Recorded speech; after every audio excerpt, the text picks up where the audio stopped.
A significant minority of musicians who exist on the fringes of mainstream rock music. By funding their own musical projects rather than relying on handouts from big companies, bands like Thrilled Skinny have gained the title indie, short for independent. And the concept of a total CD market, as predicted on the Brit Awards last night, is alien to them. As Thrilled Skinny guitarist Andy Whiting explains, they're currently selling their new vinyl single on their 20-date British tour.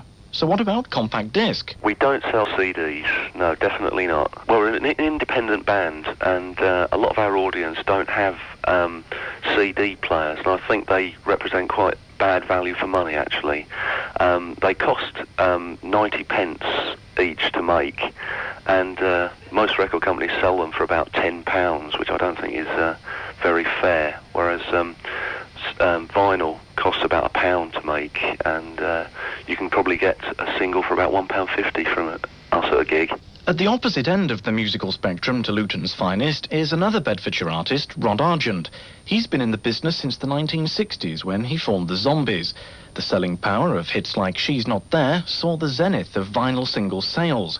Today, Rod plays keyboards and produces LPs for the likes of Tanita Tikaram, the CD Queen.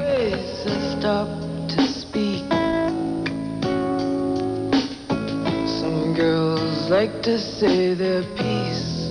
A keen record buyer to this day, Silso-based Rod agrees with the Brit Award prediction that CD, already outselling vinyl albums, will become all-powerful.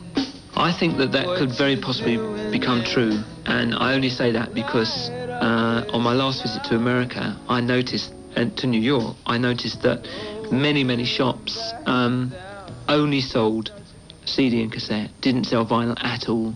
My own personal feeling is that the vinyl single will survive, the 7-inch vinyl single will survive, but album formats will consist in 5 years' time very possibly only of cassette and CD. Nevertheless, Rod Argent's far from happy with the compact disc market. When CDs first came out, the record companies had some excuse. I think production costs were high, and I think there was some reason for the price to be set at the level at which they now are.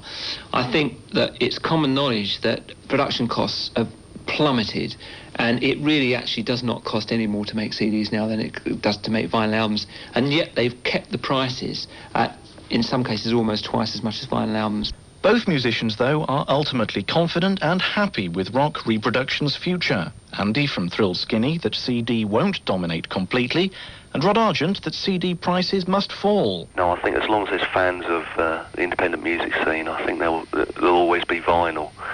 I'm glad to say. I think that the next few years have got to see CDs coming down in price. Again, quoting America, the price of a CD in America is much less than it is here, and the industry is going to have to follow suit. Silso-based musician and producer Rod Argent handing that report. A significant minority of musicians who exist on the fringes of mainstream rock music.